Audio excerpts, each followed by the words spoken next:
Loué soit Jésus-Christ, ici Yannick pour Radio Regina. Alors ce soir on est en compagnie de notre ami Théodon. Bonsoir Théodon. Salut Yannick et bonsoir à tous les auditeurs. Alors Théodon, donc ça faisait plusieurs mois je crois, hein, si mes souvenirs sont bons, hein, que tu revenais un petit peu là-dessus, sur l'idée de faire une petite émission sur l'histoire de la Belgique du point de vue catholique, hein. Donc voilà, quelque chose d'assez inédit. Bon, déjà, l'histoire de la Belgique en soi, elle n'est pas spécialement très connue, hein. Et Même parmi les Belges, malheureusement. voilà. Oui, même parmi les Belges. Exactement, même parmi les Belges. Mais c'est vrai que dans l'actualité française, on parle pas spécialement tout le temps de la Belgique, hein. Vraiment pas. À part parfois pour dire des bêtises, la moitié du temps sur les Belges, évidemment, hein.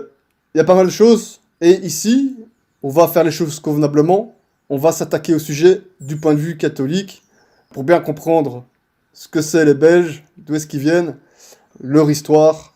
Et si ça peut, avec l'aide de Dieu, que des auditeurs belges retrouvent un peu de fierté, c'est pas plus mal, hein.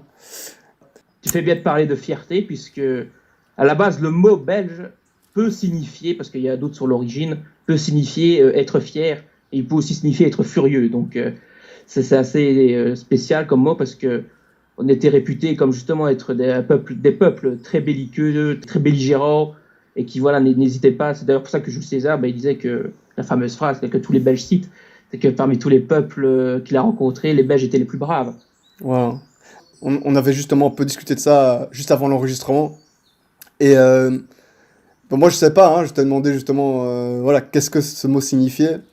Tu m'avais expliqué. Et moi, ça m'avait assez étonné dans le sens où euh, les Belges actuellement ne correspondent plus trop à l'étymologie. Il faut savoir faire cette critique.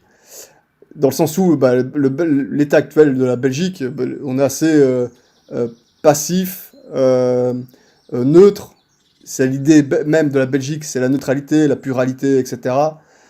Donc on est vraiment dans un total opposé de nos jours. Tout à fait. Et là, on peut mettre la responsabilité de cet état de fait essentiellement sur ce qui s'est passé depuis 2 siècles, en fait, à partir de la Révolution, et surtout à partir de la Révolution belge, en fait, qui aura transformé les Belges en de peuples qui étaient sûrs d'eux-mêmes, pas dominateurs, mais qui défendaient avec force leurs droits, leurs prérogatives, leur patrimoine, à des locs qui ne défendent plus rien du tout, quoi, qui croient que, voilà, que nos voisins ne chercheront absolument pas à nous nuire par d'aucune manière, voilà, cette utopie, peace and love, etc., qui malheureusement fait que le Belge en général est un être dépolitisé, déculturé et qui a perdu une grande partie de sa moralité, alors que justement, au cours de l'histoire, on peut constater que jusqu'à la Révolution, c'est exactement l'inverse qui se passait. C'est bizarre, hein. C'était des peuples qui étaient fiers d'eux-mêmes, qui défendaient leurs droits, qui n'hésitaient pas à s'opposer même à des souverains extrêmement puissants, et qui, voilà, quoi, et qui étaient aussi à l'avant-poste du combat de la foi, puisqu'on était à la frontière avec les provinces unies des Pays-Bas, qui étaient justement à l'avant-garde du libéralisme et du protestantisme. Donc nous, on s'opposait à eux, et donc on était aussi au cœur de la résistance du catholicisme face à l'invasion protestante. Oh non, on est très très faible, hein, ça n'a plus rien à voir. Bon, on va peut-être remonter encore plus dans le temps, hein, pour mettre les bases. Euh, donc on a cité la petite phrase de Jules César, hein. C'était quoi en belge donc à l'Antiquité? Le belge, c'est assez compliqué parce qu'on pourrait considérer le belge comme un celte, parce qu'en fait, on peut difficilement dire que c'était un gaulois ou un germain, parce qu'il y avait certaines tribus qui s'identifieraient davantage à la culture gauloise, avec des traits culturels typiquement gaulois, et d'autres plutôt à la culture germanique, avec des particularités, le culte aussi, les faux dieux, les idoles païennes. Certaines étaient plutôt orientées vers ceux de la Gaule, avec Bélénos, etc., et d'autres plutôt avec le culte germanique. Et alors, on dit souvent, on apprend à l'école que les Belges à la base c'est des Gallo-Romains. Est-ce que le terme il est fiable ou pas? Mais lorsque les Romains sont arrivés, en fait, ce qu'ils ont surtout cherché à faire, c'est pacifier la région pour faciliter le commerce et le transport. Et donc, ils ont cherché à soumettre et ils ont fini par réussir. Mais au bout de plusieurs années de guerre, ça a été une des provinces les plus difficiles pour eux à conquérir. Ouais, c'est autre chose. Et donc, ce qui s'est passé, c'est que il y a eu une appropriation culturelle de certains traits. La culture latine a quand même réussi à faire son chemin. Il y a eu des thèmes, etc. Il y a eu les lettres romaines, les lettres grecques qui sont arrivées jusqu'à nous. Bah, c'est en carrefour, en fait, Mais, la Belgique. Hein. C'est en carrefour. Hein. mais le terme gallo-romain, et comme ça vaut aussi pour les Français, est assez impropre parce que ça sous-entendrait l'idée qu'il y a eu une colonisation romaine, alors qu'en fait, si colonisation il y a eu, c'était une colonisation culturelle et une soumission politique. Les seuls Romains Ouais. qu'il y avait dans la région, c'était essentiellement des soldats et aussi des percepteurs. Donc Il y avait pas. c'est plutôt gallo-germain, en fait, à la base, puisque t'as les Gaulois et puis t'as beaucoup de Francs, surtout, qui sont arrivés Ça, c'est après les... non. Parce qu'en fait, quand je disais germain, c'est par rapport aux anciennes tribus germaniques. Là, je Ouais. parle avant la conquête romaine. Les Francs, ils viennent d'un peu plus à l'est et ils sont arrivés, alors suivant les Huns, quoi. Enfin, Après les en fait, Hans, eux, ils viennent plutôt des ouais. Pays-Bas et du nord-ouest de l'Allemagne, les Ouais. Francs. Voilà. C'est Et surtout de ça qu'on... ils sont redescendus au fur et à mesure qu'il y a eu tout le déplacement de population lié à l'arrivée des Huns, en fait, au 5e siècle. Et donc là, tu évoquais les Francs, on peut vite arriver sur ce terrain-là. Donc oui, lorsque l'Empire romain a fini par s'écrouler au début du 5e siècle, de facto, nos zones étaient particulièrement compliquées parce que, en fait, les Francs, comme c'était une structure clanique, ils n'ont pas cherché, il n'y avait pas véritablement d'État franc. L'État franc, il viendra véritablement avec Charlemagne. Auparavant, ce qu'il y avait, c'était des espèces de semi-tribus, en fait. Il y avait un embryon d'État. Et qu'est-ce qui s'est passé? Là encore, on voit que les Belges ont dû se compter essentiellement sur eux-mêmes. Et ça, c'est une particularité qu'on retrouvera jusqu'à la Révolution belge. Enfin, jusqu'à la Révolution en général. Parce que et ça, c'est là qu'on voit aussi que l'étymologie a du sens, parce que les Belges sont réputés, justement, étaient réputés pour être soucieux de leur indépendance, soucieux de leur liberté. Et ça, on le retrouve à toutes les époques. Tous ceux qui ont voulu dominer en Belgique, que ce soit donc les Romains, que ce soit les Francs, que ce soit par la suite les Germains, les Espagnols, les Autrichiens, puis finir par les Français, puis finalement l'État belge, eh bien, à chaque fois, il y a eu une résistance de la part des Belges. Il y a eu une volonté de ne pas s'inféoder à une puissance étrangère, en fait. Ouais, alors là, je sais pas quel serait l'avenir, mais là, j'ai l'impression, et ça on verra certainement en fin d'émission, que cet état d'esprit, non seulement n'existe plus, mais en plus, on est vraiment à la fin de quelque chose par rapport à ça. Mais ça, on va voir par la suite. Mais en gros, ouais, et alors, on se disait justement, on se disait en cours tout à l'heure qu'il y avait une mentalité encore un peu gauloise en Belgique qui restait beaucoup. Hein. C'était une des rares zones en Gaule, si on peut dire, où il reste une mentalité gauloise. De fait, oui. On peut qualifier ça de mentalité gauloise parce que, en fait, ce qui se passe, c'est que les Belges sont très soucieux toujours de leur indépendance, en fait. Simplement, ils ne sont plus soucieux en tant que collectivité, mais en tant que vie personnelle. Le Belge n'aime pas se laisser marcher sur le pied. Le Belge a tendance à gueuler. Attends, gueuler, c'est pas dans le sens se révolter, hein. Je pense pas. Non, non, je veux dire gueuler contre ceux qui l'ennuient, quoi. Il a du genre à lever la voix. C'est pas un anglais, quoi. Il est pas flegmatique. Ah ouais, non, non, non, ouais. Ouais, Voilà, et puis c'est un peuple aussi c'est un peu assez sanguin, voilà, c'est plutôt ça. C'est pas dans le sens colérique, c'est Oui, plutôt voilà, dans le oui. sens. Mais alors, pour être Qui clair avec exprime ses émotions sans ouais, gêne, quoi. surtout pour rigoler, etc. Ça c'est sûr. Mais alors, pour faire un petit comparatif, enfin, pour dire un peu les choses, c'est quelque chose qu'on retrouve beaucoup dans ce qu'on appelle en Belgique la culture un peu baraki. Hein. Tu vois ce que je veux dire? Ah C'est oui. ça en fait, c'est ce petit côté-là aussi. Alors, les Français comprennent, baraki en fait, c'est l'équivalent de ce que vous appelez les kékés ou... Vous voyez ce que je veux dire? Hein. Les préjugés qu'ont les Français par rapport aux nordistes, les gens du Oui, Nord-Pas-de-Calais, sont un voilà. peu proches. Parce que pourquoi les nordistes sont proches culturellement de nous. On a Alors, même fait partie pendant un certain moment d'un même ensemble politique, donc c'est il y a des vrai, traits culturels en commun. c'est vrai que les gens du Nord-Pas-de-Calais et les Belges, que ce soit des Flamands ou même des Wallons, ils se comprennent très vite. Ils se comprennent très vite. Déjà parce que Nord-Pas-de-Calais, c'est des Flamands. Et en plus, il y a le côté baraki chez les Nord-Pas-de-Calais, c'est des francophones. Mais ils ont aussi le petit côté baraki, tu vois. Ah oui. Direct, je sais pas, ça passe plus facilement qu'ailleurs. D'ailleurs, c'est un peu le cas aussi avec... franchement, si je devais prendre trois régions en France avec qui les Belges comment dire, vont peut-être le moins difficilement communiquer, ou peut-être se comprendre un petit peu. Et je dirais que c'est beaucoup la Bretagne, le Nord-Pas-de-Calais, comme on a dit, et l'Alsace-Lorraine. Ces régions-là, en général, le courant passe beaucoup plus facilement qu'à Paris, ou... Tu vois ce que je veux dire? J'ai On a l'impression. tous un point commun, c'est qu'on a été très difficilement centralisé en fait. Ouais, c'est ça. Dans nos quatre régions, parce qu'il y a la Belgique, donc le Nord-Pas-de-Calais, l'Alsace-Lorraine et la Bretagne, c'est des régions qui ont très difficilement supporté une ingérence étrangère sur leur terrain. Qui ont très difficilement supporté que leurs affaires soient dirigées depuis Paris ou depuis Bruxelles ou depuis Vienne ou depuis autre part. Il y a un trait commun, hein, tu sens un peu. Hein. Ouais, il y a un trait commun. Hein. Donc ça joue aussi, ça c'est cette mentalité aussi. Ben voilà, quoi, on ne se laisse pas marcher dessus, quoi. Ouais. Il y a comme une résistance, au moins personnelle. Ça on va y venir par rapport à l'histoire belge.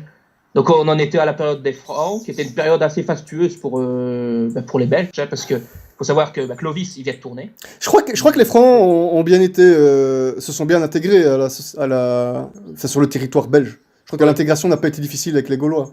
Ouais, tout à fait. Ils apportaient une stabilité économique et politique. Et ce qui fait aussi que le bassin de la Meuse va véritablement se développer à cette époque-là.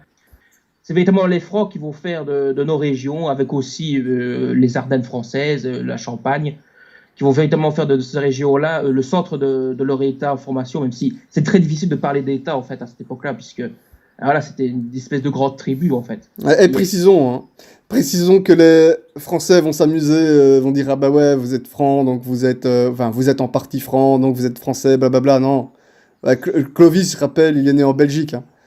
Tout à fait, oui. C'est plutôt, Et c'est pas le seul, c'est pas le seul. Voilà, il vient de chez nous.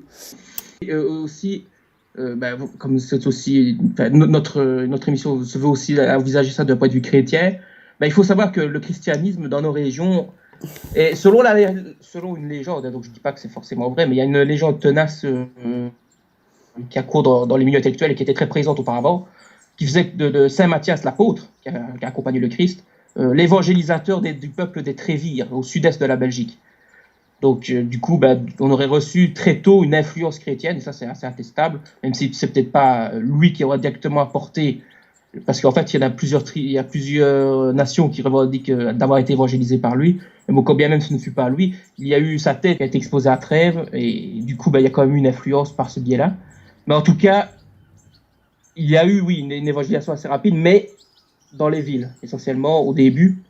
Il faudra attendre véritablement le 630, en fait, le 7e siècle, donc assez tard tout de même, l'islam apparaissait déjà, pour qu'il y ait une christianisation massive avec l'aide des moines celtes, et notamment des moines irlandais. Des moines irlandais et des moines français qui ont apporté aussi la foi catholique, quoi. Dans les campagnes, j'entends bien. Parce qu'évidemment, dans les villes, ça s'est fait beaucoup plus rapidement, parce que là, il y avait... les contacts étaient plus fréquents, les commerces, etc. Donc forcément, les échanges aussi, et donc le christianisme a pu se propager assez rapidement. On peut noter Tongres notamment, Tongres et Tournai, qui étaient les deux centres religieux de la Belgique, et qui étaient aussi deux centres politiques importants à cette époque-là. Donc 5, 6, 7e siècle de notre ère. Maintenant, c'est un petit peu, encore une fois, hein, ici on est encore dans l'inverse. Avant, il a fallu le temps avant de christianiser les campagnes. Les villes, ça a été beaucoup plus vite. Et maintenant, c'est exactement l'inverse. Donc, tu as la déchristianisation dans les villes. Et puis, petit à petit, les campagnes qui se font ramasser aussi. Ce qui est logique, c'est lié aux échanges, en fait. Une société dont l'esprit est perverti, elle va contaminer d'abord ceux qui habitent en ville, puisque c'est eux qui reçoivent directement ces influences. C'est pour ça qu'il faut toujours avoir les villes. Hein. Parce qu'on parle beaucoup, les campagnes. Ah non, il faut avoir les villes aussi. Et c'est ultra important. D'ailleurs, on peut faire aussi une petite insiste sur ce qu'on va évoquer plus tard. Un des problèmes justement de ce qui s'est passé au temps de la Révolution avec ce qu'on appelait la Vendée belge, ça a été justement de ne pas tenir les villes. C'était que les villes, elles étaient jacobines. Ah. Donc, il y avait une influence dans les campagnes namuroises, essentiellement flamandes. Les chouans, ouais. Des chouanneries, mais malheureusement, comme elles ne tenaient pas les villes, on n'a pas réussi à s'imposer. Et au final, on était assez désordonnés. Ceux d'en face étaient mieux armés, mieux entraînés. Ils ont fini par nous battre, quoi. Malheureusement. Ouais. Les villes, ça doit être un territoire à conquérir. C'est là qu'il faut aller en premier lieu. Ouais, non, parce que justement, aussi petite parenthèse, on entend souvent dans des conférences, dans des histoires, On dit souvent que la campagne, c'est l'endroit où il faut être, etc. Voilà, pour toute une série d'arguments. Mais l'avantage de la Mais campagne, c'est si la société s'écroule. Là, oui, c'est ah avantageux non, oui, d'être en oui, mais campagne. non, mais c'est pas par rapport à ça, c'est par rapport à d'autres questions plus, par rapport justement à la question morale, etc. Mais je peux comprendre, hein, je peux comprendre. Maintenant, pour évangélisation, la ville, a surtout pas loupé, hein. Par rapport à l'apostolat, la ville, elle est, enfin, je veux dire, c'est obligatoire. Ben oui, oui. Il y T'as a pas le déjà choix. la population qui est plus nombreuse, il y a les touristes aussi qui peuvent venir. Ça commence souvent par les villes, hein. Ça commence par les villes, atteint les campagnes, hein. C'est pas l'inverse, hein. Et c'est comme Donc, ça que oui, que la faut pas première résumer, hein. christianisation s'est faite comme ça. Hein. Ah oui, C'est hein. faite dans les villes. Et justement, le terme païen, ça vient de la campagne. C'était Ah on bah oui, disait voilà, païen c'est parce ça. que c'était les arriérés qui ne comprenaient rien à rien et qui, voilà, quoi, on les traitait un peu, c'était un terme de mépris. Et c'est de là qu'est venu le terme païen. Le terme païen, on pourrait le qualifier presque de synonyme de campagnard. Alors bon, évidemment, je n'accuse pas de paganisme tous les campagnards qui peuvent nous écouter. C'est pas le sujet. C'est pas ce que j'ai voulu dire. Mais ce que je veux dire, c'est que il y a, oui, cette idée que quand on est à la campagne, on n'a pas besoin de la ville, on n'a pas besoin de recevoir quelque chose d'extérieur. Et donc, ben, forcément, on contemple son nombril, et on est tenté en tout cas de contempler son nombril. Et c'est pour ça que le paganisme a été beaucoup plus prégnant et beaucoup plus résistant dans les campagnes. Ouais. Bah, d'ailleurs, dans l'imaginaire collectif, quand on pense aux sorcières, elles sont tout le temps dans les campagnes, tu vois. Mais, bah bon, après, il y en Oui, a autant on dans les les a villes, amenés hein. en ville pour les brûler. Il y en a autant dans les Mais c'est ça. Bah, à l'époque, oui, certainement. Mais bon. Après, maintenant, bon, il y en a autant dans les villes, évidemment. Il y en a autant dans les villes, hein. Bien, bah, savoir, donc on a fait un petit tour d'horizon donc, par rapport à l'Antiquité. Après, les choses évoluent. Et après, ben, l'Empire franc se développe. Il y a eu la période mérovingienne qui faisait que ben, les contacts commençaient à se développer, mais malheureusement, il y avait quand même quelques soucis au niveau du développement parce que, ben, voilà quoi. Ils n'étaient pas surnommés les rois fainéants pour rien, malheureusement, c'est qu'il y avait une certaine instabilité politique et ça nous touchait un petit peu. Ouais, Il voilà. faudrait attendre véritablement la renaissance carolingienne pour voir un peu l'âge d'or de nos provinces. En fait, enfin, en tout cas, il y a eu plusieurs âges d'or, mais là, ça a été le premier, avec sous l'impulsion de Charlemagne notamment. Là, c'était la vallée de la Meuse, c'était véritablement le centre politique de l'Empire carolingien. Il faisait du bon travail, C'est hein, là lui. que les choses se faisaient. Très grand, voilà, c'est bien heureux. Et bah, on le considère même dans les pays du Saint-Empire germanique. On le considère comme ça, hein.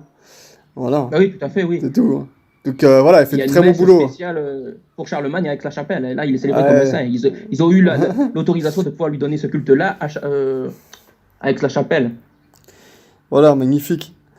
Euh, mais oui, mais oui. Donc après, ben voilà, je me souviens, il y avait le pape qui avait effectivement permis au bras droit des rois de l'époque, mérovingiens, je crois, c'était les mérovingiens, c'est ça? Et la première dynastie franque, oui, c'était les Mérovingiens, oui. Voilà. Donc oui, après on est passé aux Les Carolingiens, Carolingiens qui étaient vraiment les tenants politiques de la région. de l'Occident, hein, on peut dire ça comme ça. Je crois que Peut-être, le ouais. terme considère Charlemagne comme l'empereur d'Occident, donc C'est pourquoi ça, pas. c'est ça. Ah, Et bon, donc, ben, là, la Belgique va véritablement. Enfin, la Belgique. Là aussi, c'est assez compliqué. Là, je peux faire une assise là-dessus. C'est que le mot Belgique est assez flou et surtout, il a été employé très différemment au cours des âges. En fait, la Belgique, on l'a souvent associé à la figure du lion. On le retrouve dans énormément d'endroits en Belgique. Je ne sais pas si tu connais, à Waterloo, hein. Il y a la butte au lion. ouais. On a installé à Lyon, là, on l'appelle le lion belgique d'ailleurs, ce lion. On en a aussi à Bruxelles, il y a des lions qui commémorent les martyrs de la Révolution. Puis sur les Et ça, en fait, héraldiques, hein, Namur, tout ça, oui, on les retrouve lions. dans certains barrages, etc. On en trouve un peu partout. Ouais. Et on représentait aussi notre territoire sous la forme d'un lion. Il y a des cartes qui ont la forme d'un lion pour montrer toutes nos provinces. Donc ça fait véritablement partie de notre identité, on peut dire ça comme ça. Parce que on appelait en fait le Leo Belgicus, le lion belgique, l'ensemble des 17 provinces en fait. C'est-à-dire les Pays-Bas, la Belgique, le Luxembourg et même le nord de la France. On appelait ça les Belgiques. Et ça va être important pour la suite. Ah, Donc, oui, parce que dans l'histoire, ben, on a toujours considéré en fait les Pays-Bas et nous autres, les Belges, comme une seule nation en fait. Dans énormément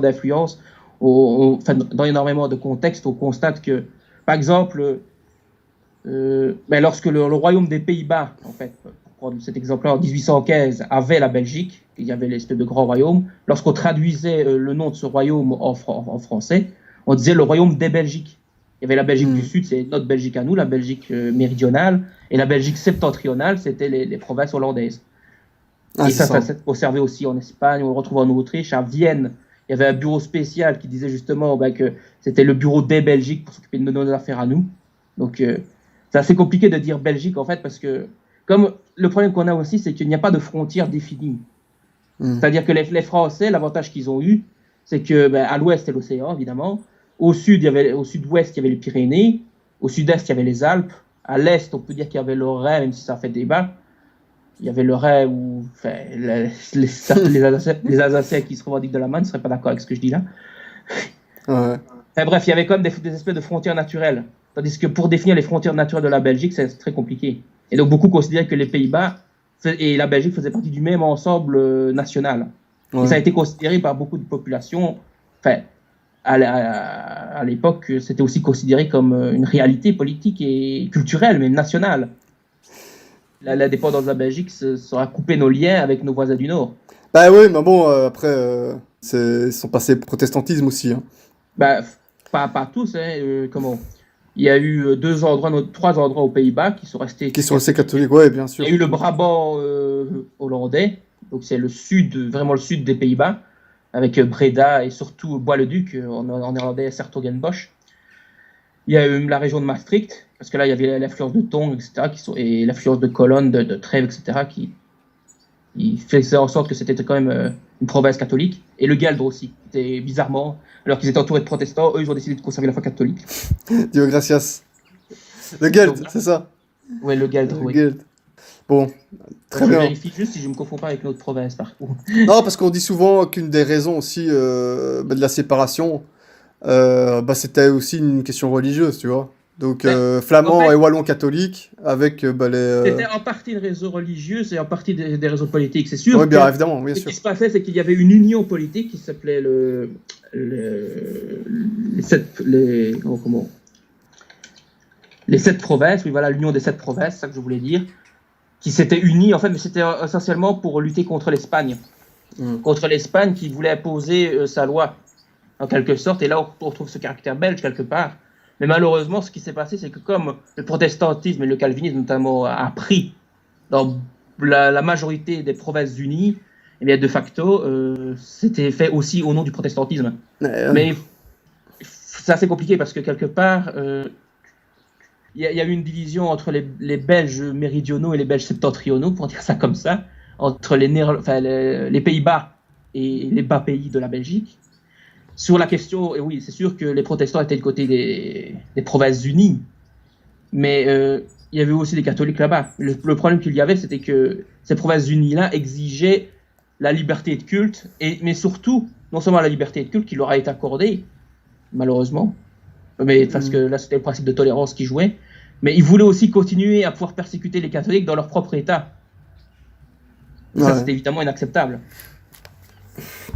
Parce qu'il faut savoir, oui, parce que là, on considère, oui, les Pays-Bas, c'était quand même le pays de la tolérance, etc. Alors que c'est pas exactement ça, hein, parce que justement, les catholiques n'avaient pas accès aux Provinces-Unies. À Amsterdam, il y avait une mission secrète. On ne pouvait pas s'afficher catholique, sinon on se faisait tuer. C'est plus facile d'être juif, apparemment, aux Pays-Bas. Pardon ? Ça a l'air plus facile d'être juif aux Pays-Bas que catholique. Oui, tout à fait, oui. C'était plus facile d'être juif, c'était plus facile d'être païen, d'être même janséniste. Les jansénistes ont été protégés. Ah ouais, c'est comme à Rome, en fait. C'est plus facile d'être tout ce que tu veux, sauf la Rome occupée. Voilà, tout ce qui est catholique, il n'y a pas... catholique romain, là, vous pouviez avoir accédé, mais catholique, non. Ouais. C'était assez... Ça durait 80 ans, comme ça. C'était la guerre de 80 ans entre l'Espagne et l'union de Douai, qui était l'union de différentes entités politiques belges pour lutter contre les protestants, qui luttaient donc contre l'union qui leur était opposée, qui s'appelle. Mais là, on en avance de beaucoup. En fait, oui, alors là, on vient de faire un gros bond dans l'histoire. Oui, je pense qu'on va y revenir, on va certainement y revenir. Hein, donc c'était, voilà, on a préparé le terrain pour la suite. Hein. Mais on va peut-être revenir un petit peu à ce qui s'est passé, hein, évidemment, avec après Charlemagne. Hein. Donc, oui. Après Charlemagne, c'était la partition, hein, qui a été assez compliquée, en fait. Notre Oui. territoire était justement, je ne vais pas revenir sur toute la rivalité patrimoniale, parce que Non. à différents moments, il y a eu la Lotharingie qui a voulu se créer à un moment, c'est-à-dire justement nos régions, ainsi que, on va dire, entre la Francie occidentale et la Francie orientale. Il y a eu une espèce d'entité politique qui a voulu se créer, mais qui n'a pas duré beaucoup de temps, hein, qui a duré une dizaine d'années. Et au final, on a été plutôt amené du côté de l'Empire romain et germanique. Oui. On a été plutôt absorbé. Mais là aussi, il faut prendre garde à ne pas tout confondre. Ça ne veut pas dire qu'on s'est fait germaniser, parce qu'il faut savoir aussi qu'une chose, c'est que quand on parle d'empire, surtout à cette époque-là, c'était pas une entité étatique. C'est pas État-nation. C'était supra-étatique. C'est ça. L'empire, c'était une suzeraineté, mais qui ne t'empêchait pas de conserver des droits et de conserver tes particularités locales. Par exemple, pour prendre un cas assez spectaculaire, c'est qu'à Stavelot, en Belgique, du côté de la province de Liège, il y a une principauté abbatiale qui a duré plus de 1100 années, qui a succédé à des régimes, etc., mais qui s'est maintenue simplement parce que ils reconnaissaient la suzeraineté de l'empereur au-dessus d'eux, mais au niveau de leur gestion étatique, c'était la principauté abbatiale qui gérait. Et qui a géré pendant plus de 1000 ans. Pareil pour Liège. Liège, en fait, c'est assez spécial parce que lorsqu'il y a eu la réunification de la Belgique avec la révolution brabançonne et puis surtout la révolution belge, eh bien, Liège était considéré un peu à part. Beaucoup considéraient les Liégeois, en fait, parce qu'on s'est fait contaminer encore plus par les Français, par les Jacobins français. On les considérait quasiment comme des Français, en fait. C'est ça qui est bizarre. Ouais, c'est terrible. Les Liégeois, ils ont morflé. Hein. Oui. Ils ont mangé sévère. On a tellement été contaminés par le jacobinisme qu'ils ont fait détruire notre cathédrale. Ouais, c'est une très très imposante, importante cathédrale au centre de Liège. Ouais. Tout à fait. Il y a encore quelques ruines, mais voilà, quoi, le gros a été perdu. Ouais. C'est un beau trésor de la chrétienté qui a été perdu. Hein. Donc voilà, donc on était sous l'Empire, donc on est resté. En tout cas, on va plutôt parler ici, hein, parce qu'il y a aussi une petite différence justement.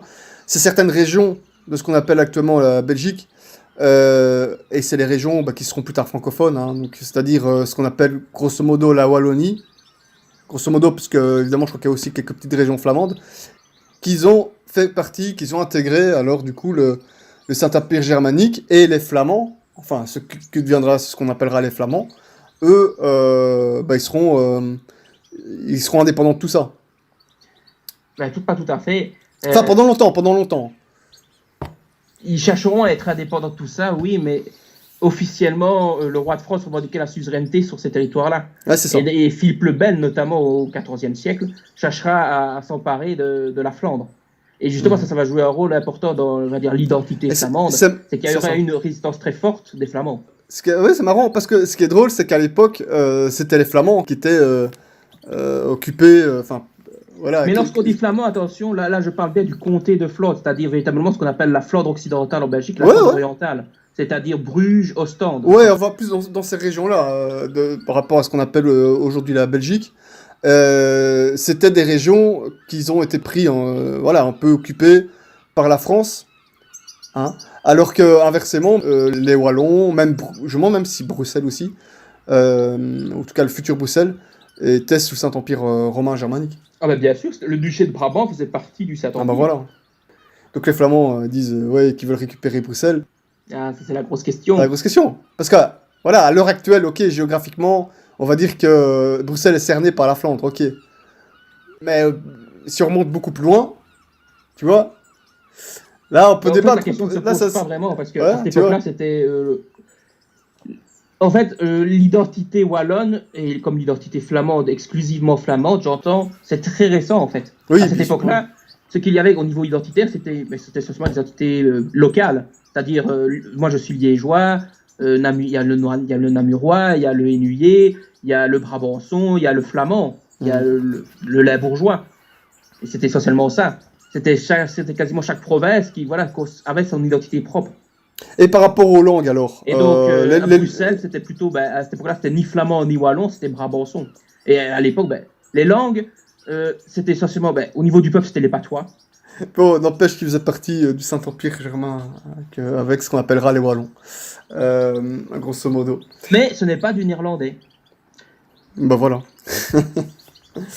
Bon. Et donc, bah, les Flamands, voilà, plutôt... c'était une région très très riche, en tout cas. Oui, oui. Bah oui, oui, ils ont même fait concurrence avec l'Angleterre, ils ont fait partie il y a eu beaucoup de villes qui faisaient partie de la Ligue hanséatique, qui était Ah ouais. la ligue commerciale entre les villes maritimes, on va dire. C'était vraiment une grande puissance. Et c'est justement pour ça que ça a attiré la convoitise, notamment de Philippe le Bel. Ah, c'est ça. Et d'ailleurs, bah, ils risquent de recommencer, les Flamands. Hein. Ils risquent de recommencer leur coup. Hein.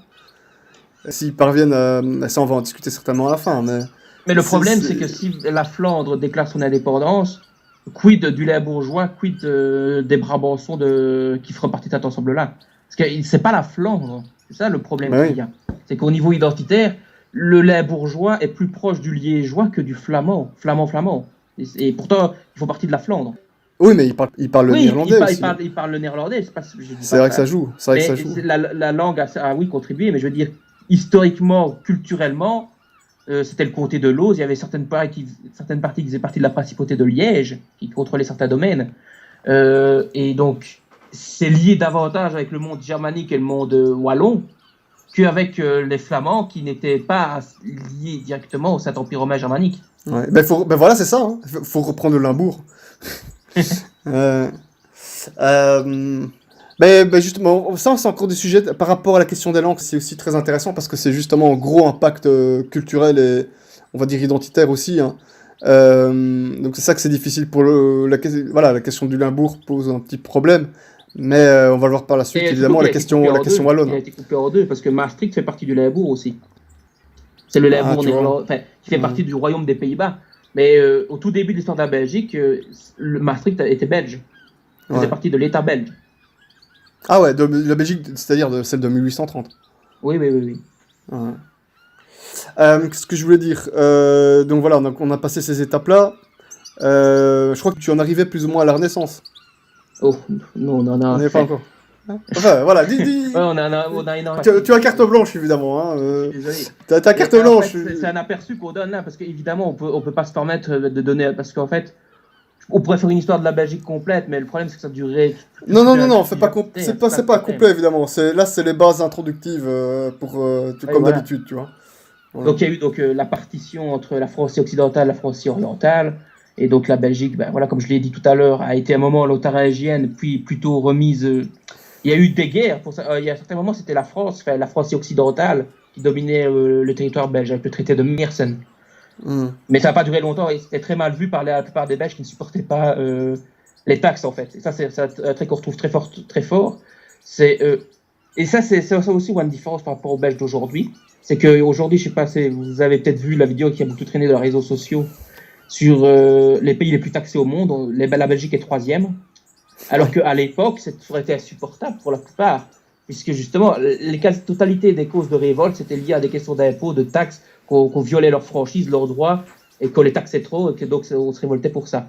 Ah, justement, et rappelons aussi, tant qu'à faire, donc sur le podium, la Belgique elle est sur le podium par rapport aux impôts, et le premier pays au monde le plus taxé, c'est son voisin direct, c'est la France. Deuxième, c'est la Finlande. C'est intéressant. Et le pire, c'est qu'on en demande encore plus. C'est ça qui est exagéré. C'est que les gens demandent encore plus d'impôts. Ça, on va venir quand on parlera de la Belgique une fois formée. C'est que la Wallonie s'est faite jacobiniser à fond. Et donc, ce qui s'est passé, c'est que notre identité culturelle a disparu, évidemment, parce qu'on s'identifiait à la construction belge et elle-même était liée aux droits de l'homme. Donc, c'était l'homme indifférencié qui était défendu absolument. Et donc, voilà. Mais donc voilà, on est de loin, très très loin devant des pays dits communistes, quoi, à ce niveau-là, loin devant eux, ce qui est quand même assez incroyable, voilà. Mais le pire, c'est qu'en Wallonie, on risque vite de passer premier sur le podium, hein. Parce que, mais ça, on va certainement en parler à la fin, mais on a vraiment hâte d'en parler. Donc, tu as la Flandre qui réclame toujours plus de liberté économique et qui souhaite se débarrasser du fardeau qu'est la Wallonie assistée. Et à côté de ça, la Wallonie qui est sur le chemin totalement inverse, qui est socialiste, et qui pourrait potentiellement, et ça a déjà été le cas dans les sondages, mettre le Parti communiste, le PTB, Parti travailliste de Belgique, en première place. Et durant un moment, c'était avant les dernières élections, bien avant, le PTB en question a été premier dans les sondages, mais finalement le Parti socialiste est parvenu je crois que c'était en 2-3 ans ou quoi, à repasser devant. Et le PTB, donc, il a perdu beaucoup de voix. Donc voilà, c'est fort possible qu'à un moment donné, on passe dans un régime communiste. Et j'exagère pas quand je dis communiste, c'est bien pire que les histoires de Mélenchon et compagnie. PTB. Oui, le PTB était maoïste à la base. Non, mais oui, c'est ça, c'est maoïste. C'est comme ça qu'ils forment leurs militants là-dessus. Enfin, pour peu que tu avances en minimum dans le militantisme. Si tu regardes, il n'y a pas plus tard, je crois que c'était en les années 2005, t'allais sur le site du PTB et vous pouvez encore, en cherchant sur archive.org, le site archive.org qui permet d'archiver tous les sites web, si vous cherchez ptb.be en 2005, sur la page d'accueil, sur le bandeau rouge, il y avait encore la faucille et le marteau. Donc c'est un parti ouvertement qui était complètement maoïste et qui a lissé son image extérieure. Il faisait même des conférences pour expliquer que les accusations contre Staline étaient exagérées, que c'était un bon chef d'État. Non, c'est ça. Donc ça, et après, à un moment donné, au fur et à mesure qu'ils avançaient, ils sont lissés. Et donc voilà, je sais pas si les Belges s'imaginent, mais bon, c'est difficile de se retenir d'en parler maintenant, mais c'est clair que, t'imagines, t'as ça au pouvoir, t'as les Wallons qui réclament ça au pouvoir, c'est mort. T'as les Flamands, bye-bye direct, et eux, j'ai toujours dit, on peut dire que j'exagère, mais bon, des communistes au pouvoir, je suis désolé, t'as les Wallons assistés, qui créent pas de richesse, enfin pas plus que ça, sous le PTB, désolé, les salaires, tu peux les diviser par 3, à côté de ça, les Flamands, c'est la nouvelle Suisse, c'est ça la nouvelle Suisse, honnêtement. Oui, là, je pense qu'il va y avoir un exil des cerveaux et des quelques cerveaux en plus de ça, et en plus c'est ça, exactement. Les salaires flamands, tu peux augmenter par 3. Ça va être... une nouvelle Corée ça va du être Nord. terrible. Ça va être ouais, vraiment. Je sais pas, alors, comme on disait tout à l'heure, les Belges, justement, ils sont plus très furax, sont plus très... Tu vois, la Corée du Nord, c'est une dictature, mais en même temps, ils aiment ça, tu vois. C'est culturellement, ça passe. En Belgique, on est devenu un peu fragile, alors les mentalités se sont fragilisées, c'est beaucoup de beaux discours démocratiques, blablabla. Bla, bla, bla. Donc, un régime un peu dur, c'est un peu plus difficile. PTB, à mon avis, ils peuvent gagner, ils peuvent l'emporter un jour ou l'autre, à la moindre petit état de crise, au moindre truc, ils peuvent l'emporter. Mais sur le long terme, ça, je sais pas s'ils peuvent durer. Ça, c'est une autre histoire. Je sais pas s'ils peuvent se la faire à la Corée du Nord. Par contre, on va morfler. Les Wallons vont morfler avec ça. Ça c'est surtout clair. Que oui, l'avantage de la Corée du Nord aussi, c'est qu'elle était soutenue par l'URSS au début, puis par la Chine. Ouais. Donc il y avait un voisin direct qui pouvait la soutenir. Là, le problème, c'est que si on devient communiste, on sera tout seul et isolé, et en plus, on n'a même pas accès à... Ouais, il n'y a pas la mer. Donc voilà, oui. Il n'y a pas la mer. C'est mort. C'est mort. Donc non, je pense que le PTB ne peut pas accéder au pouvoir, et s'il y accède, ce sera dans une coalition où il devra être paralysé. Parce que, ou alors, autant déclarer la banqueroute directement, hein, parce que, voilà. C'est ça. En tout cas, ce qui est sûr, c'est que ça va pas durer comme ça longtemps, éternellement. Ça, c'est une certitude. Après, voilà, donc en tout cas, nous, je veux dire, bon, on a légèrement, taclé un tout petit peu les Flamands, mais vraiment... Voilà, on regarde un peu tous nos intérêts, tout ça. Mais en même temps, les Flamands, on va peut-être embrayer là-dessus justement. Hein, c'est un peuple avec lequel on s'est toujours entendu, malgré tout. Hein.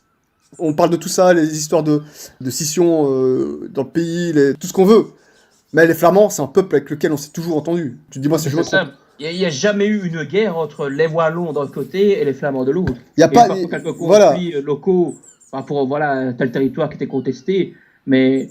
En général, c'est des amis. Justement, comme on est petit et entouré de géants, on a tout intérêt à s'entendre, quoi. Et en plus, aussi un gros avantage qu'ont les Belges par rapport à leurs voisins. Et ça, j'allais y venir tout doucement parce qu'on allait aborder maintenant le Moyen-Âge avancé, après leur attachement au Saint-Empire. C'est que l'avantage des villes belges, c'est qu'elles sont toutes à une journée de marche les unes des autres. C'est-à-dire qu'il y a 20-30 km environ entre chaque grosse ville belge et à l'époque et toujours maintenant. Et ça facilitait les contacts, ça facilitait aussi l'entente, puisque il ne fallait pas faire de longs trajets pour atteindre le seigneur machin qui n'était pas content. Là, par exemple, si vous prenez en France, par exemple, il y a des tensions, par exemple, entre Toulouse et Bordeaux. Il faut plusieurs jours de marche pour accéder de Bordeaux à Toulouse, et à l'époque. Donc, et tandis que chez nous, les villes belges elles sont situées à 20-30 km de distance. Si on n'est pas d'accord avec un tel, on se déplace, on se rend là, et là, le lendemain, on est là. Une très forte densité de population en Belgique. Hein. Oui. Et ça, c'est une particularité qui est unique chez nous. Parce que si vous regardez l'Allemagne, si vous regardez la France, les villes sont assez éloignées les unes des autres. Il y a des centres culturels, des centres industriels, et tout autour, il y a une immense campagne, en fait. Et la Pologne, n'en parlons pas. En Belgique, cette situation-là, elle n'est que, on va dire, dans les Ardennes. Là, oui. Là, c'est un peu l'équivalent à la situation française et allemande. Mais partout ailleurs, c'est pas le cas. Et justement, ça facilitait l'entente entre les différentes provinces belges, les différents États belges. Qui faisait que aussi c'était une entité géopolitique relativement calme, en fait. Les guerres, elles sont venues parce que d'autres venaient nous envahir. Parce que c'était en général les Français qui venaient, ou alors c'était les conflits avec l'Allemagne, ça c'était plus récent. Mais en tout cas, voilà, les guerres, c'était essentiellement, c'était pas, il y avait eu, ou alors c'est des guerres civiles, c'est-à-dire deux factions politiques dans un même État. Par exemple, à Liège, il y a eu ça au XVIIe siècle. Cette particularité qui fait que les villes sont rapprochées les unes des autres, ça facilite évidemment le commerce. À partir du Xe siècle, on constate ça, toutes les villes se développent, notamment au comté de Flandre et dans le pays mosor. Il y a beaucoup de l'industrie de la laine, notamment le commerce maritime, la Ligue hanséatique, ça je l'ai déjà évoqué tout à l'heure. À cette époque-là, on était avec l'Italie, le second bastion économique de l'Europe. Facilement. Aussi, oui, on aura rapidement aussi des contacts avec l'Angleterre, en fait, par rapport au commerce de laine, en fait. Les laines, elles étaient importées d'Angleterre, elles étaient travaillées en Flandre. Donc, ce qui fait qu'il y a eu des contacts avec les Anglais aussi. Là aussi, c'est une différence qu'on a avec les Allemands et les Français qui détestent les Anglais. Nous, non, parce qu'on s'est entendu commercialement avec eux. Ouais, c'est ça. C'est ça. On n'a jamais eu... Il n'y a jamais eu de guerre belgo-anglaise. Hein. Non. Et au contraire, même, plus tard, lors de la guerre de succession d'Espagne, les Anglais avaient la sympathie des troupes anglaises qui combattaient contre la France de Louis XIV, avaient le soutien des populations locales de la Belgique. Ouais. Parce qu'au créaient justement les levées d'impôts. En fait, là aussi, c'est le gros problème qu'ont eu les Français, c'est que leur modèle national est fondé d'abord sur une entreprise politique, l'entreprise capétienne. Donc, pour les Français, il n'y a d'unité que s'il y a soumission à un État. Et donc, ce qui fait que lorsque les Français parvenaient, l'État français, le royaume français, parvenait à soumettre une autre population, il y avait un phénomène de francisation qui s'opérait sur les décennies qui venaient. Bien sûr, ça ne s'est pas fait du jour au lendemain, sinon il y aurait eu des révoltes immédiatement. Et surtout, il y a eu une soumission fiscale. Ça a été des premiers points, et qui a été régulièrement motif de révolte, de mécontentement. C'est-à-dire que, j'évoquais tout à l'heure le cas de Philippe le Bel contre les Flamands, des cris de guerre des Flamands pour se motiver entre eux pour lutter contre le roi de France, c'était « nous ne voulons pas être esclaves comme les Français ». Et les Français étaient assimilés à des esclaves, pourquoi ? Parce que le roi de France n'avait pas de limite, en fait, il n'y avait pas de franchise de droit qui limitait la levée d'impôts, en fait. Parce que justement, en Belgique, les différents royaumes, les différents comtés, etc., avaient très souvent une constitution, mais c'est pas une constitution libérale au sens où on l'entend nous. Ouais, ça va. C'était en fait une série de droits commerciaux, économiques, la plupart du temps, qui garantissaient aux populations que le souverain ne pouvait pas prélever au-delà d'un certain montant, en général. Ouais, alors... Il n'y avait pas en France, ça. Et donc forcément... ça ne motivait pas les Belges à aimer et à se soumettre à la France. Parce qu'on craignait justement de perdre cette particularité gauloise, justement, de refuser de tout accepter et de devenir servile. Voilà, ça c'est aussi fait. On aurait peut-être pu employer ce mot-là auparavant. Le peuple belge, si autant est qu'on puisse parler d'un peuple, n'est pas un peuple servile. Et par rapport à cette centralisation en France, qu'en est-il, justement, dans le Saint-Empire ? Est-ce que au niveau de la langue, par exemple, au niveau de la langue, est-ce qu'on était libre ou pas ? Est-ce qu'il y avait une langue qui nous était imposée ou pas ? Absolument pas. Parce que c'était pas à leur intérêt. C'est ça, c'est bien. Il y avait comme une langue qui était semi-imposée, mais c'était pas que le Saint-Empire, c'était partout, c'était le latin. Le latin pour la langue culturelle, la langue religieuse. Administratif aussi. Le magistère du latin. Il y avait aussi, oui, administrativement, oui, c'était impératif de connaître le latin. Ouais.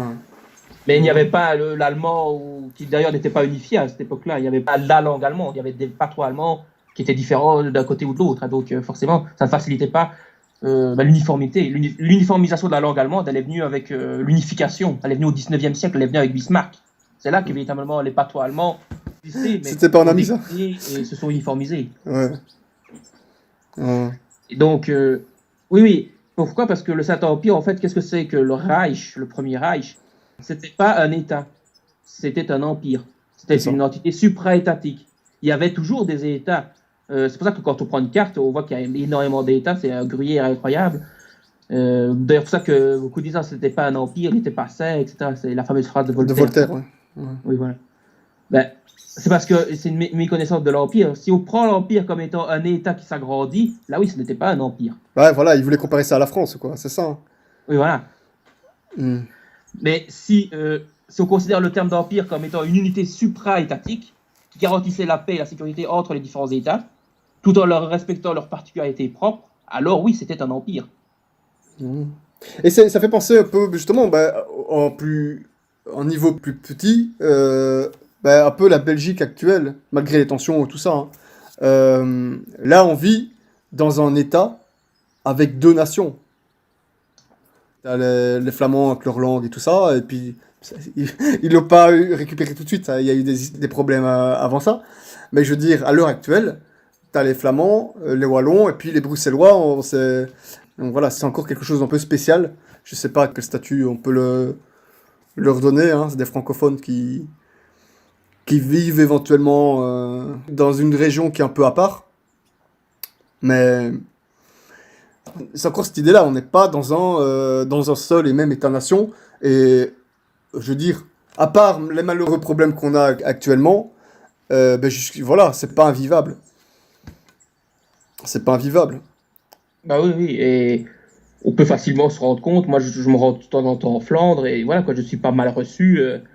Non, on est des peuples qui s'entendent bien au final. Simplement, c'est une différence économique qui joue. C'est ça. Et c'est le ressenti des injustices d'avant, en fait. C'est ça.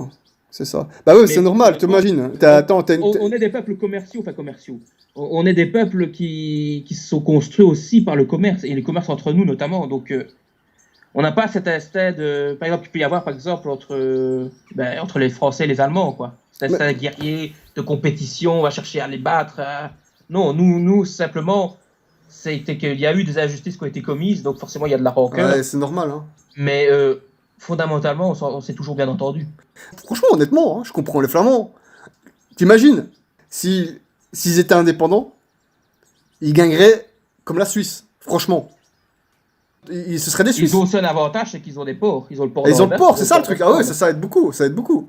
Mais c'est sûr que s'ils détachaient des boulets que sont du fardeau wallon, à l'heure actuelle, les Wallons sont comme ça, c'est sûr que ils auraient tout à gagner. Je peux comprendre, les Flamands, en plus, avec tous les problèmes passés, les tensions, on a voulu les détruire, quelque part les détruire. Mais quand je dis je parle pas vraiment des Wallons, en fait, c'est encore une autre histoire. On aurait tort de croire que c'est les Wallons, qui cherchaient à dominer les Flamands pour les détruire, etc.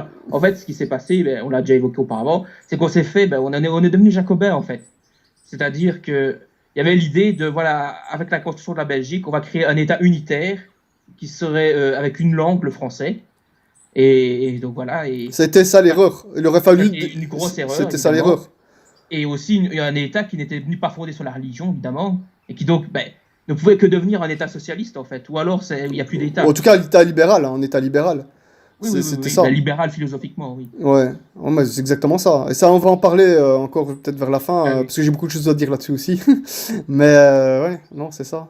C'est ça, donc voilà, on aurait dû la jouer à la Saint-Empire, même sur toute petite échelle. Je pense que ça se serait beaucoup mieux passé, évidemment. La Suisse, elle a davantage joué ce truc-là, et c'est un État qui est beaucoup plus stable que le nôtre. Il n'y a aucune tension entre les différentes régions. Hein.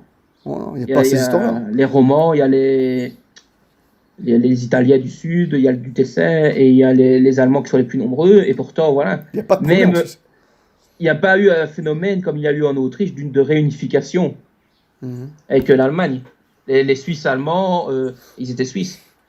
Ouais. Ils ont accepté cette idée qu'il y ait une confédération au-dessus d'eux, qui ne détruit pas leur identité propre, qui ne détruit pas leur appartenance allemande, mais qui simplement permet de... Mais en fait, le cas de la Suisse, c'est assez compliqué, parce que, quelque part, je suis pas non plus très fan, parce qu'ils se sont rebellés contre le Saint-Empire à la base. Hein. Ok, bah bon, après, rien n'est parfait, hein. Rien n'est parfait non plus. Hein. Enfin, par Dieu, mais je dis rien, voilà, rien à 100%, tu vois. Il n'y a pas de régime 100% parfait non plus. Ah oui, ça n'existe pas. Hein.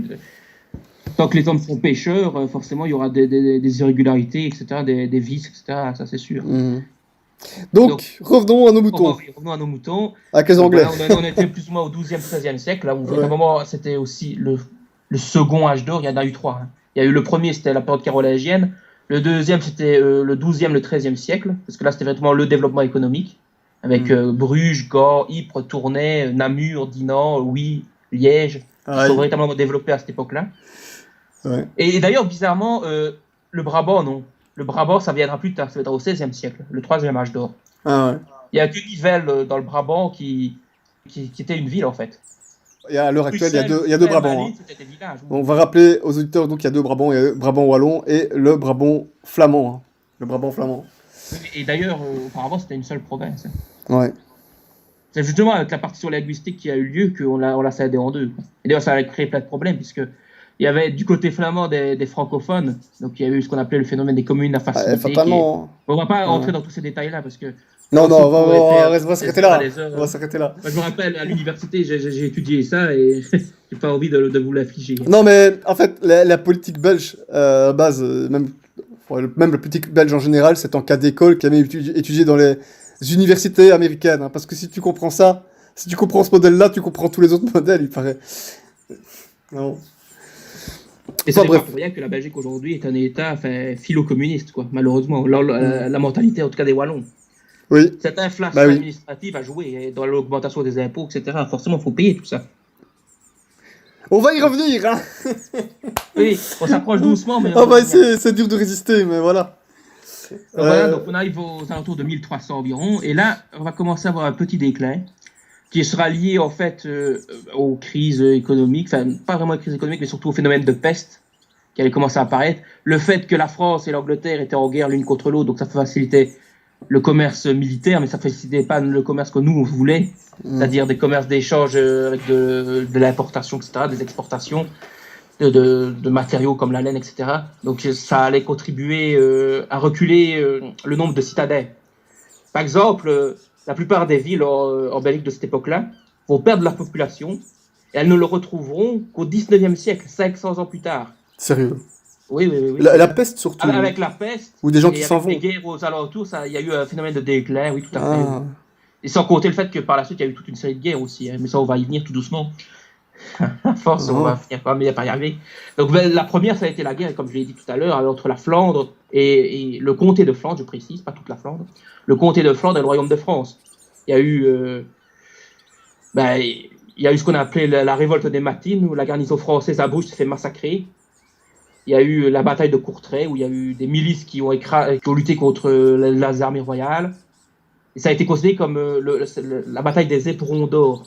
Le 11 juillet 1302, c'était considéré comme la naissance de la nation flamande, en fait. C'est vrai. C'est vrai.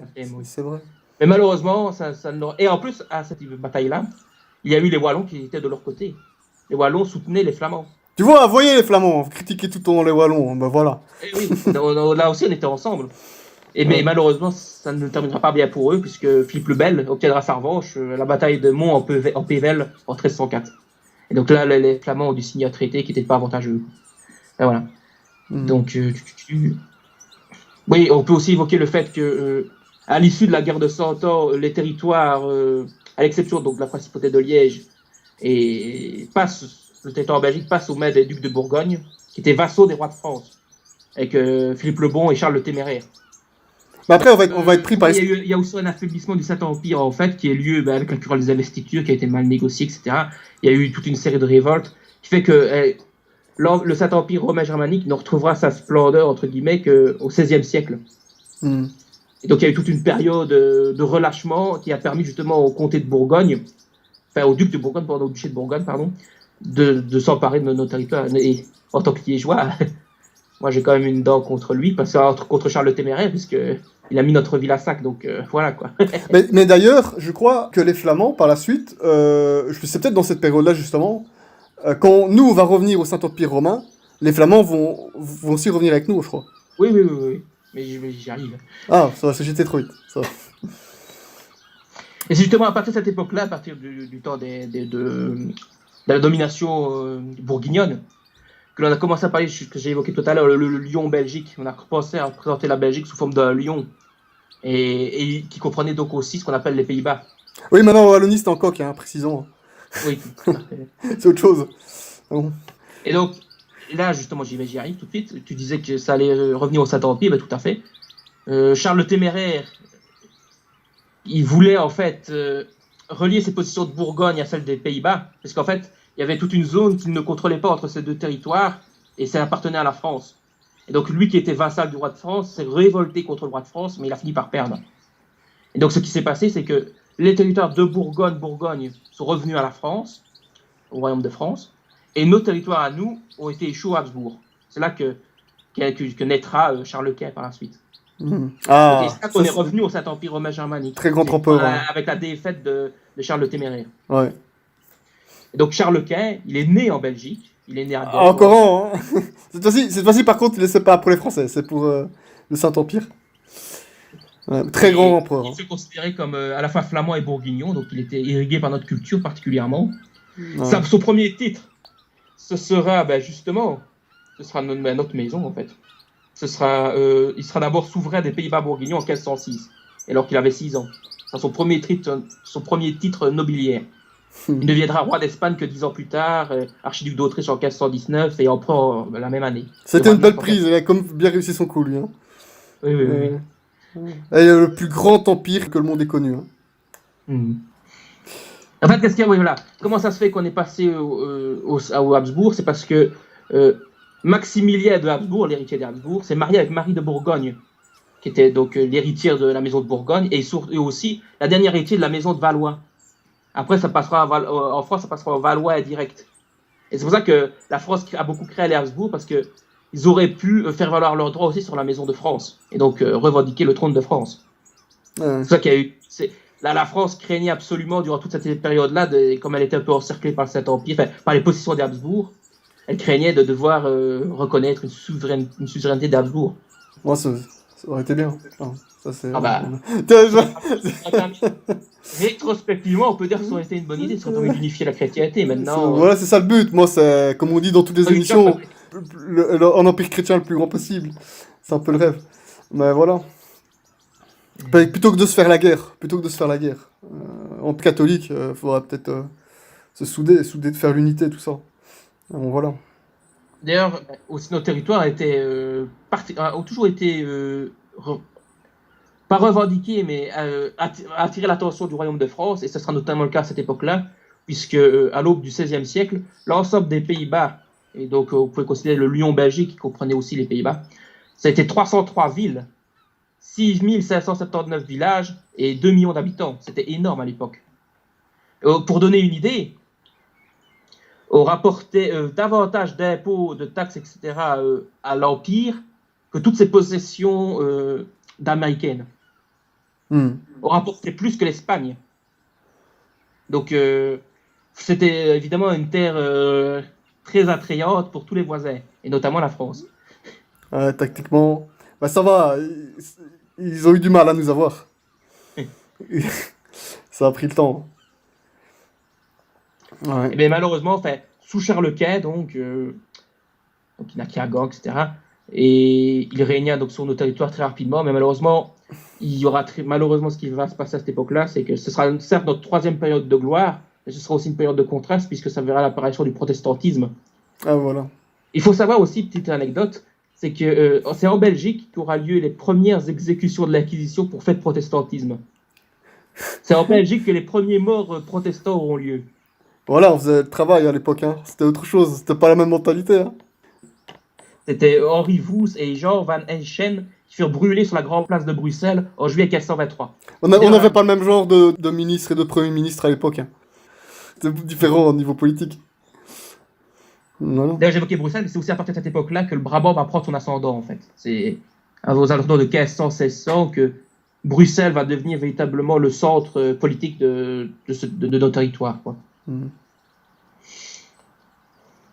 Et pour s'assurer donc de contrôler notre territoire, Charles Quint, en 1549, a signé la pragmatique sanction, ce qui lui permettait, en nous accordant des droits, ça aussi on retrouve toujours cette idée, il faut qu'on ait des libertés. Quand on dit il faut qu'on ait des libertés, c'est pas au sens libéral, c'est quand on entendait le mot liberté, c'est des franchises, qu'on pourrait dire ça, qu'on pourrait traduire actuellement.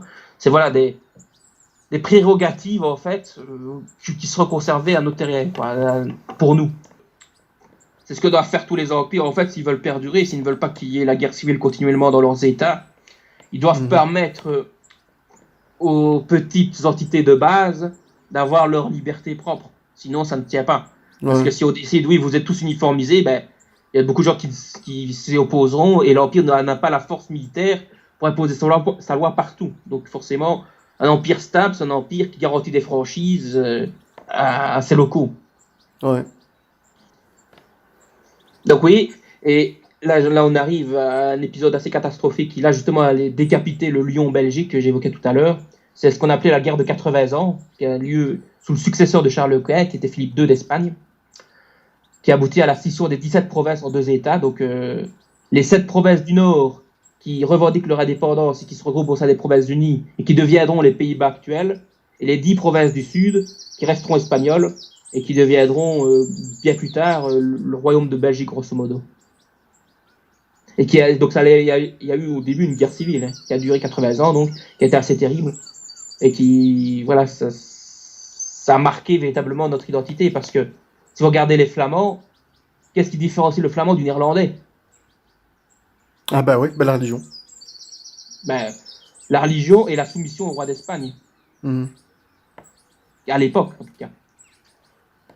Et c'est justement ce que certains Flamands revendiquent, c'est de pouvoir se faire rattacher aux Pays-Bas, de reconstituer les 17 provinces. Mais le problème, c'est que si on reconstitue les 17 provinces, nous aussi, on doit les rejoindre. Et si on les rejoint, ce qui pourrait être une bonne idée, moi, je ne serais pas contre. Mais alors, dans ce cas-là, il faut qu'il y ait garantie pour la religion, évidemment, et que même mieux, qu'il y ait plus que des garanties, qu'on devienne la religion d'État. Oui, absolument, voilà. Il y ait aussi un empire au-dessus. Parce que ce qui se passerait, c'est qu'on deviendrait une grosse puissance, mais une puissance qui est quand même assez faible par rapport à ces 2 gros voisins qui sont la France et l'Allemagne. Et donc, ce qui se passerait, c'est que si on reconstitue ces 17 provinces, on se la puissance la puissance économique, après, je parle juste au niveau économique, c'est pas une question de taille, évidemment, parce que tu peux avoir des tout petits pays, genre la Suisse, Luxembourg, etc., Monaco, Israël, tu vois. Bon, Israël, c'est peut-être encore pour des différentes raisons, mais des petits États peuvent s'enrichir. Avec très peu de population, peuvent s'enrichir. Je dis pas que ce serait possible, mais le mieux, je pense, et là, c'est pas le magistère qui parle, c'est mon avis là-dessus, vous êtes libre de ne pas le partager. Mais la meilleure solution pour nos Belgiques, ce serait la réunification des 17 provinces, donc c'est-à-dire Pays-Bas, Belgique, Luxembourg, réunifiés. Je veux déjà où tu veux en venir. Ouais. Avec respect des libertés locales, des libertés économiques locales, pour conserver justement cette particularité belge, mais en même temps, ce royaume en particulier serait soumis à un empire qui lui serait supérieur. Qui lui permettrait justement de garantir les intérêts de la chrétienté. Qui serait pas la France. Et aussi aux autres pays. Si ça devait être la France, alors qu'elle renonce à ce modèle. C'est ça le souci qu'il y a. Pourquoi est-ce que les autres peuples n'aiment pas la France? C'est parce qu'on crée justement de perdre ça. On crée d'être francisé, d'être dénaturé et de devoir payer des impôts inacceptables. C'est pour ça que vos voisins qui vous craignent parce qu'ils craignent d'être annexés par vous, ils craignent d'être dépouillés en fait. Je pense, écoute, Théodon, moi je pense qu'on a déjà fait pas mal. Je pense que tu dois être plus ou moins à la moitié de ce que tu voulais dire. Environ, oui. Là on arrive au règne de Philippe II. Donc, écoute, on va faire une partie 2. On va faire une partie 2. Et je pense que c'est le mieux à faire, comme ça, parce qu'on a encore beaucoup de choses à dire, à raconter. Donc, en tout cas, je pense que tout le monde a appris pas mal de choses. Fort intéressantes, très importantes. Je pense que l'émission 2, bah, elle sera à écouter d'office, hein, parce que là, peut-être que les choses les plus importantes, tout aussi importantes et peut-être encore plus, vont être dites dans la suite. Hein. Donc franchement, écoutez, encore plein de choses à dire. Merci, grand merci Théodon. Je te rappelle bah, dès que possible, on se rappelle dès que possible pour faire la suite. Bah, de Voilà. rien, c'est un plaisir et à très bientôt. Pareillement. Voilà, une très bonne soirée. J'espère en tout cas que ça a plu beaucoup aux auditeurs français ou flamands ou voilà. Et bah, notamment les petits Wallons qui nous écoutent peut-être. Bah, si ça peut leur apporter un peu de fierté. De fierté légitime, hein, De fierté légitime, bien sûr. devenir orgueilleux. Pas dans le sens orgueilleux, bien entendu. Bah voilà, ça me fait plaisir. Et après, comme toujours, hein, donc on va étudier la suite. Et évidemment, toujours d'un point de vue ultra catholique. Hein. Très très bonne soirée à tout le monde. Et bah, ou bonne journée, hein, si vous écoutez en journée. Et voilà, une autre prière. Hein. Une autre prière.